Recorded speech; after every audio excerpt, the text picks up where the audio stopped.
जय हिंद मित्रांनो, एक्झाम जागरवर तुम्हा सर्वांचं पुन्हा एकदा स्वागत आहे. मित्रांनो, आजच्या करंट अफेअरच्या सत्राला सुरुवात करण्याआधी व्हिडिओला लाईक, शेअर आणि सबस्क्राईब करून घ्या आणि सबस्क्राईब बटनाच्या बाजूला असलेल्या बेल आयकॉनवर क्लिक करून ऑल नोटिफिकेशन सुद्धा ऑन करा. त्यामुळे काय होतं, ज्यावेळेस व्हिडिओ अपलोड केला जातो त्याचं नोटिफिकेशन तुम्हाला मिळतं. पहा, या आधीच्या सत्रामध्ये तुमच्यासाठीचा हा प्रश्न होता: भारतातील कोणत्या राज्यात जनरेशन बीटा अंतर्गत पहिले बाळ जन्माला आले? या प्रश्नाचं उत्तर आहे पर्याय क्रमांक 4, म्हणजेच भारतातील मिझोराम या राज्यात जनरेशन बीटा अंतर्गत पहिलं बाळ जन्माला आलं असून त्या बाळाला फ्रँकी असं नाव देण्यात आलं. हे जनरेशन बीटा काय आहे? तर 1 जानेवारी 2025 पासून ते 2039 पर्यंत जन्माला येणाऱ्या बाळांना जनरेशन बीटा या नावानं ओळखलं जाणार आहे.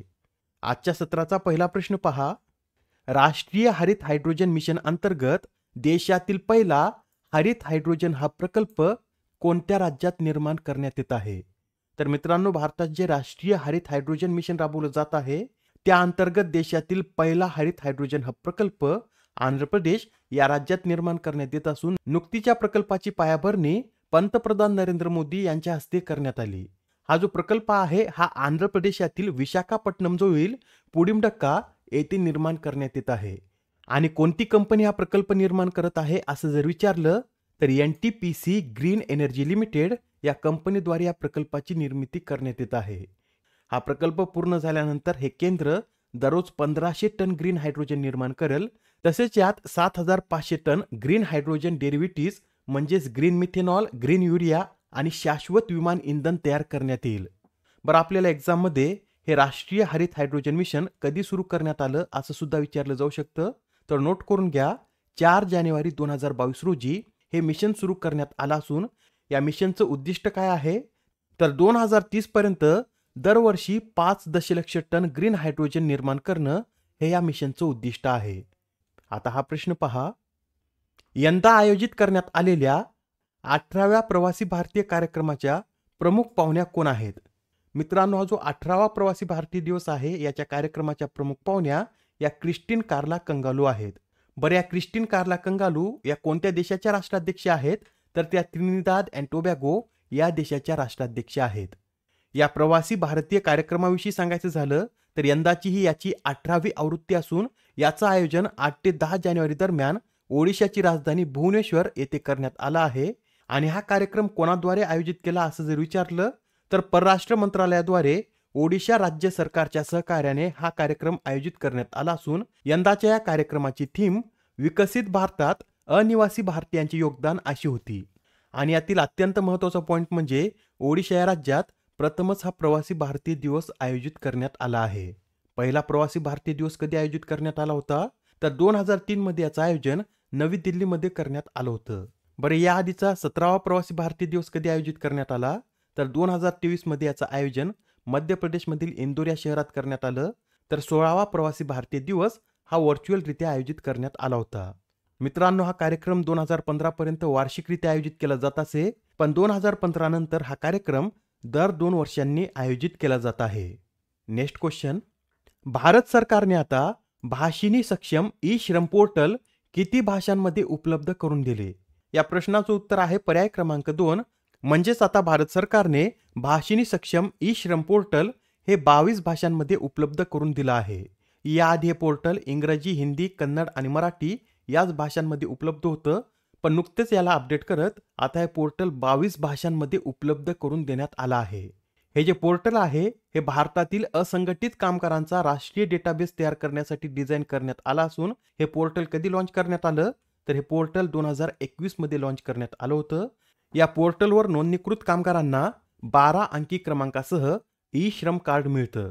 किती अंकी क्रमांकासह? तर 12 अंकी क्रमांकासह एक यात ई श्रम कार्ड देण्यात येतं. आणि या ई श्रम कार्ड अंतर्गत कामगाराचा कामावर असताना मृत्यू झाल्यास किंवा त्याला कायमचे अपंगत्व आल्यास 2 लाख रुपयांचा आणि आंशिक अपंगत्व आल्यास 1 लाख रुपयांचा अपघात विमा प्रदान केला जातो. पुढील प्रश्न: मित्रांनो, आता WTO म्हणजेच वर्ल्ड ट्रेड ऑर्गनायझेशन, ज्यालाच मराठीत जागतिक व्यापार संघटना असं म्हणतात, तर या जागतिक व्यापार संघटनेला 30 वर्ष पूर्ण झाली. तर या संघटनेची स्थापना कोणत्या कराराद्वारे करण्यात आली होती? योग्य उत्तर आहे पर्याय क्रमांक 4, म्हणजेच या WTOची स्थापना माराकेश कराराअंतर्गत करण्यात आली आहे.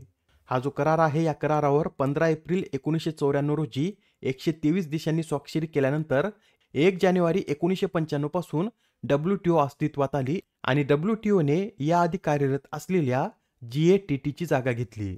आणि मित्रांनो, यात हा पॉइंट लक्षात ठेवा की भारत हा WTOचा संस्थापक देश आहे. बरं, WTO या संस्थेचं मुख्यालय कुठे आहे?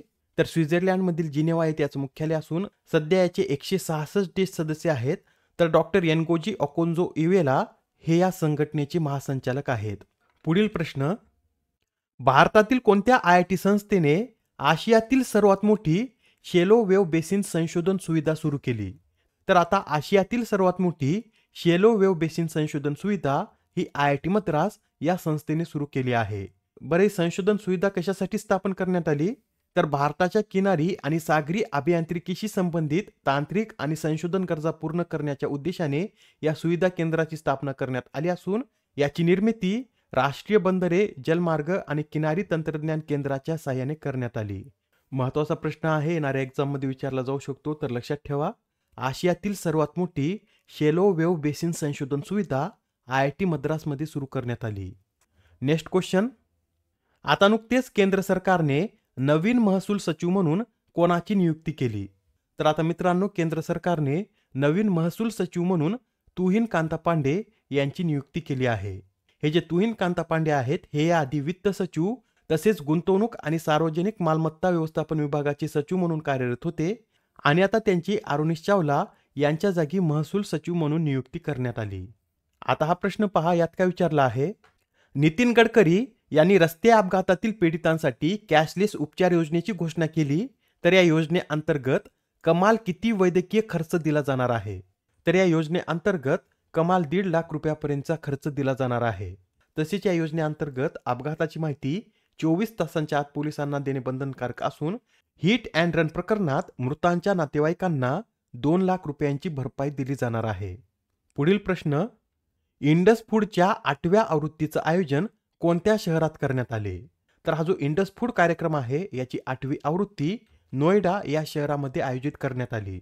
मित्रांनो, इंडस फूड हा कार्यक्रम पहिल्यांदा 2017 मध्ये आयोजित करण्यात आला आणि 2019 पासून दरवर्षी हा कार्यक्रम नोएडा या शहरात आयोजित करण्यात येत आहे. यंदाच्या या 8व्या आवृत्तीचं उद्घाटन कोणी केलं? तर चिराग पासवान यांनी या कार्यक्रमाचं उद्घाटन केलं असून हा कार्यक्रम ट्रेड प्रमोशन कौन्सिल ऑफ इंडियाद्वारे आयोजित केला जातो. आता ही स्पोर्ट्स संबंधित न्यूज पहा. अलीकडे चर्चेत असलेल्या अनाहत सिंग या कोणत्या खेळाशी संबंधित आहेत? या प्रश्नाचं उत्तर आहे पर्याय क्रमांक 1 म्हणजेच अनाहत सिंग या स्क्वॅश या खेळाशी संबंधित आहेत. बरं, सध्या त्या चर्चेमध्ये का आल्यात? तर या 17 वर्षीय खेळाडूने ब्रिटिश ज्युनियर ओपन 2025 या स्पर्धेचं विजेतेपद पटकावल्यामुळे त्या सध्या चर्चेमध्ये आहेत. लक्षात ठेवा, अनाहत सिंग या स्क्वॅश या खेळाशी संबंधित आहेत. आजच्या सत्रामधील शेवटचा प्रश्न पहा. दरवर्षी जागतिक हिंदी दिन कधी साजरा केला जातो? तर हा जो जागतिक हिंदी दिन आहे हा दरवर्षी 10 जानेवारी रोजी साजरा केला जातो व हा दिवस 10 जानेवारी रोजी साजरा करण्याचं एक प्रमुख कारण म्हणजे 10 जानेवारी 1975 साली नागपूरमध्ये पहिल्या जागतिक हिंदी परिषदेचं आयोजन करण्यात आलं होतं. त्यासाठी हा दिवस दरवर्षी 10 जानेवारी रोजी साजरा केला जातो आणि पहिला जागतिक हिंदी दिवस हा 2006 रोजी सुरू करण्यात आला होता. बरं, यंदाच्या या जागतिक हिंदी दिनाची थीम काय आहे? तर global voice of unity and cultural pride अशी या दिवसाची थीम आहे. आपली ही जी हिंदी भाषा आहे ही भारतात तर बोलली जातेच, याचबरोबर Nepal, Mauritius, Guyana, Suriname, Trinidad and tobacco व फिजी या देशात सेकंड लँग्वेज म्हणून हिंदी या भाषेला स्थान देण्यात आलं आहे. बरं, दरवर्षी भारतात राष्ट्रीय हिंदी दिन कधी साजरा केला जातो? तर 14 सप्टेंबर रोजी भारतात राष्ट्रीय हिंदी दिन साजरा केला जातो. आजच्या सत्रामधील तुमच्यासाठीचा प्रश्न पहा. अलीकडेच कोणता देश हा ब्रिक्स संघटनेचा 10वा सदस्य बनला? आता या प्रश्नाचं उत्तर कमेंटमध्ये देण्याचा प्रयत्न करा. उत्तर चुकलं तरी काय हरकत नाही, कारण ज्यावेळेस तुम्हाला या प्रश्नाचं योग्य उत्तर माहित होतं त्यावेळेस हा प्रश्न तुमच्या दीर्घकाळापर्यंत लक्षात राहतो. तर आता पुढच्या सत्रामध्ये पुन्हा भेटूया. धन्यवाद.